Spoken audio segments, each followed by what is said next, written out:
warri inni horeeyyuu ilmaan isaa isa dhufanii jaarsi kun wayi hin du'u gaafa godaan jaarsa kana harreetti fe'u dulloome jennaan warri hin mari'ata jaarsa kana dandeenyee akkuma kana harreetti hin feenu ajjeesuu qabnaa jedhanii mari'atu. Jaarsa weelluu jedhu jaarsi weelluu kun ka of dadhabe ammoo jaarsa jechaan nama beekumsa qabu achi weelluu keessa ciiseeti hin ajjeefnaa jettee hoggaa ijoolleen itti mari'attu dhagaa gurraan dhagaa dhagaheeti utuun du'in duraa ilmaan kiyya kanaa waa barsiisuun qabaa jedhee ijoollee jajjabduu keessaa waamee ijoollee waan taatanii kunoo ka'aati malkaa caancoo lafa jedhan gafarsi bishaan dhugutu jira karaa kana baatanii achirra baatanii achi bultanii achi hin baatanii fi achitti malkaa caancoo gageessan hoomaa gafarsaatti dhuftu. Hoomaa gafarsaa sana keessaatii korma tokko naa ajjeesaatii tiruu isaa naa fidaa tiruu gafarsa sanaa yoo nyaadhe nan du'aa jedheen. Hin gammadde ijoolleen silaayyuu jaarsa kana ajjeesuu irra tiruu inni jedhe dhannee fi tiruu nyaatee haa dhuguutii maarree dhannee tiruu finnaafi jedhanii ba'an. Ba'anii guyyaa guutuu deemaa oolanii galgala aduudhaa lixuuf jedhu sareen mandara keessaa dutti sareen kun rimaadha saree rimaan hin ciisa garaa saree kana keessaa mataa gadi baafateetu bulchullaan itti duta warra kanatti abuun kanaa takka argitee beeytaayi maali sareeni garaa rimaa keessaa bahee namatti duutuu jennaan ani waan kana beenu gallee jaarsa gaafannaa jedhanii darban.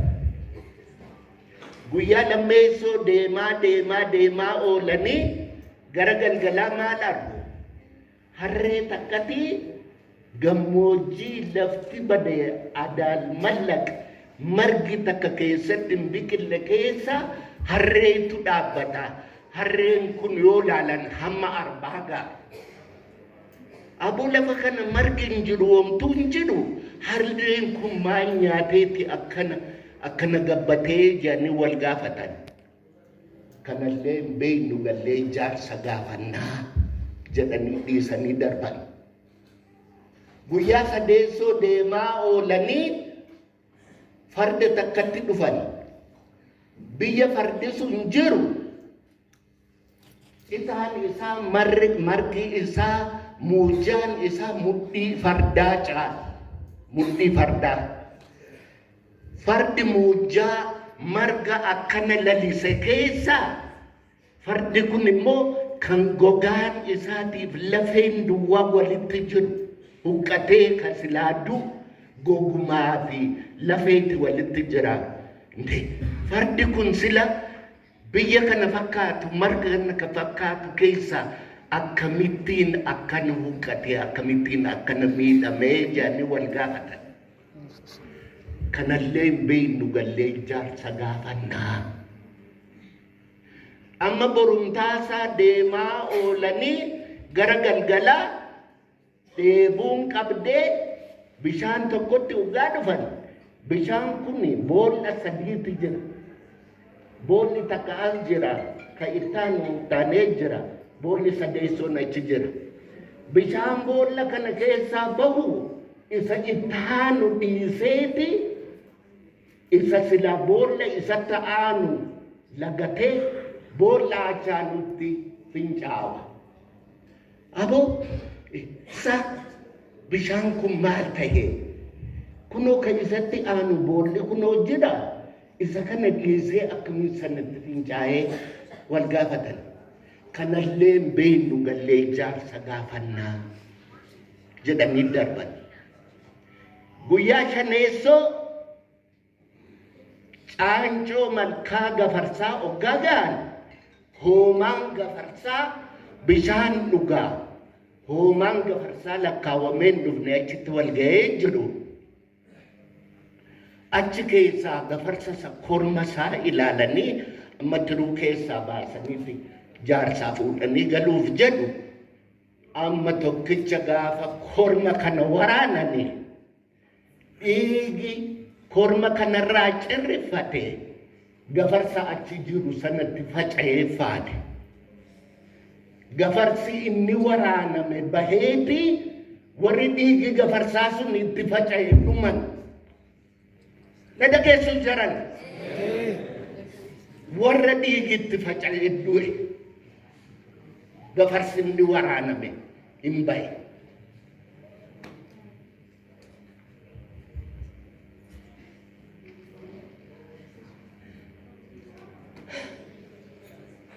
Dubbiin kun jiruu keenya har'a keessa jiru wal fakkaata. Har'a namni du'aa jiru waanuma du'aa jiruuf nama quba hin qabne, ijoollee wallaaltu, jaarsa deemuu hin dandeenye, dubartii ulfattu du'aa jira.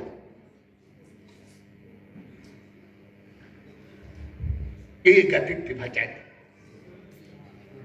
malee isaan miti kan waraaname. Dhiigatitti faca'e. Kan du'aa jiru warra dhiigitti faca'e. Usumaa yoo Muusaafaa kanatu dhufaadhaa sirbaan lallabaa turan. Dhaga'uu diddan. Dhaga'uu diddan. Ijoolleedhaan jedhaan jiru isin warra umurii kootii yookiin natti dhiyaatan. Isiniin hin jedhaa. Isinitti lallabanii wanni asii nutti dhufaa jirtu hamtu jedhanii sitti lallabanii dhaga'uu dadhabdan. Gafarsa du'e sana tokko garaa baqaysanii tiruu keessaa fuudhaniiti galani. Jaarsaa geessuudha. Jaarsi amma isa nyaatee du'a. Jaarsaa fidanii kunoo tiruu gafarsaati jette sana siif hinne tiruu gafarsaa nyaadhu baay'ee jedhaniin. Yaa ijoollee koo tiruu gafarsaa lafuma kaa'aati mee kottaati waan argitan natti maa. Isa nan nyaadhee du'a.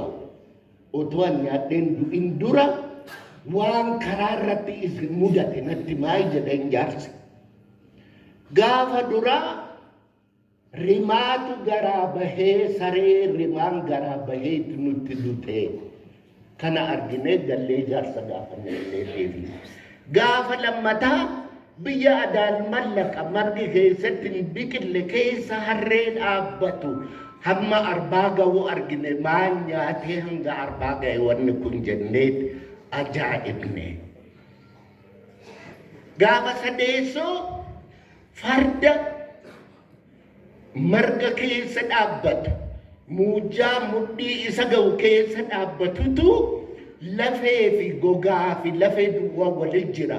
Maaf akkanatti huqqate, maaf akkanatti miidhame jennee dinqifanne.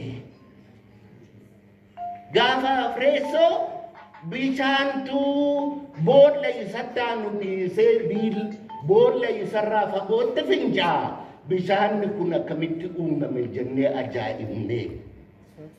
Gaafa shaneessoo gafarsa sii waraanne, gafarsa korma waraanne. Kormi gafarsaa waraanne sun dhiiga cirrifate. Gafarsi nuyi waraanne hin bahee ka dhiigisaa itti bubu'eetu dhume. Maali kun jennee ajaa'ibne jedhanii gaafatan jaarsa. Yaa ilmaan koo anuu ka isin ergeefi akka kana argitaniifi akka kana argitaniifin isin ergee. Kadura argitan bara ilmi waa abbaarra beeku abbaa waaqarra beeku dhufaa jira. Bara silaga Oromooniin abbaan ilmi abbaarra beeku abbaa waaqarra beeku jedhaa miti. Ammoo barri isin dura jirtu achi as isin dhufaa jirtu bara ilmi abbaarra beekee abbaa waaqarra beeku dhufaa jira. kana kubakala. Kalameso harreen isin argitan kun isin dura wanni jirtu warra hin qonne hin aramne biyya minaan baasu keessayyuu hin jirretu magaalatti galee innummaan sooromee isa maleeyyuu namni waa qabu dhibee warri silaa waa qabaachuu malee iddoo inni itti hiyyoommatutu dhufaa jira. Kanas quba qabaadhaa. Fardi isin argitan ka gogaaniif lafee duwwaa walitti jiru sun fardi isin argitan sun warra silaa horuu male warra silaa horii horsiisuu beeku warra silaa qotee aramuu beekutu akka farda sanaa huqqatee biyyaa biyya dhabee afaanii afaan wallaalee raata'ee dhaabbataa jira. Kanas quba qabaadhaa.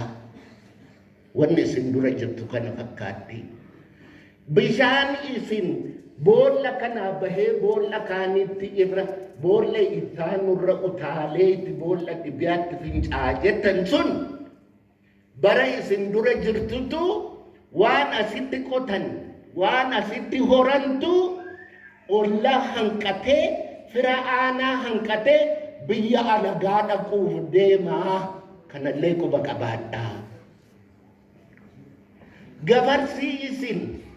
Gafarsi isin waraantan sun ka inni bahe ka ammoo dhiigi isaa itti cirrifatee jennaan dudu'e sun wanni isin dura jirtu gara fuulduraatti namichi inni silaa du'uu malee osoo hin duune warri waan sana gurrumaan dhagahe miidhamuuf deemaa.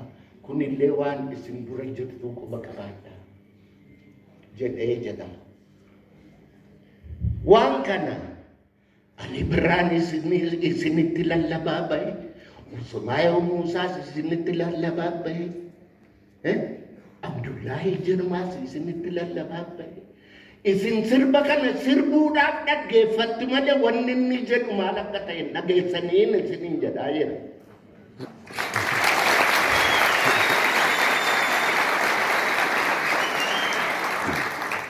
Wanni nuyi keessa jirru barri nuyi keessa jirru dhaga'uu feene. Dhaga'uu duwwaanii faayidaan qabu hubachuu feene. Hubachuu duwwaan faayidaan qabu. Har'a Usmaayoo Muusaa du'eegaa. Usmaayoo Muusaa warra har'a mana hidhaa jiranoo isaaniif immoo bor wal waamtu moo akkam ta'a? Namaa fi gaafa inni sin fedhu sana silaa birmattanii gaafa inni gaafa aslii Oromoo mana hidhaa jirtu meeqa keessantu namicha tokko duwwaan beeka. Namichi kun xurataa birrii 800 qaba. Namichi sun jira amma lubbuudhaan maqaa isaa waan gatiin qabu jedheen torbaniin dinnichaaf sun gurtaa bitee karsallee dhaqa. Gaafa qoyamee ammoo ati xurataan kee yoo birrii 800 maal gochuudha? Maal ijoolleen kee maal nyaatti jennaaniin doktorii naan jedhe. Mana koo distiin waxiitti tolchan ibiddarra eega taa'e waggaa 3 jedhe. Distiin qabnuu jedhe maan qorqoriyaadha qabnaa jedhe. Ijoolleen koo shaayiidhaaf daabboo kana maatiin ooltee bultii jedhe. Warra kana moonnanii torbaniin dhufee gaafadhu abdii ijoollee kootii warra hidhaa jiru kun.